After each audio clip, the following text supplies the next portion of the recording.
పోరాటం దేవునిదైతే నాకేలా ఆరాటం. విశ్వసించి నిలుచుంటేనే ఇస్తాడు విజయ కిరీటం. గొల్యాతును పుట్టించినదే దావీదును హెచ్చించుటకే. గొల్యాతును పుట్టించినదే దావీదును హెచ్చించుటకే. కిరీటం కావాలంటే గొల్యాతులు రావద్దా? కిరీటం కావాలంటే గొల్యాతులు రావద్దా?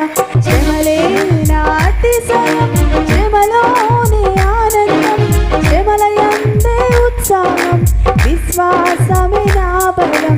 శ్రమలే నా అతిశయం, శ్రమలోనే ఆనందం, శ్రమలయందే ఉత్సాహం, విశ్వాసమే నా బలం. విత్తనం మిరుగకపోతే ఫలించునా? కష్టాలే లేకపోతే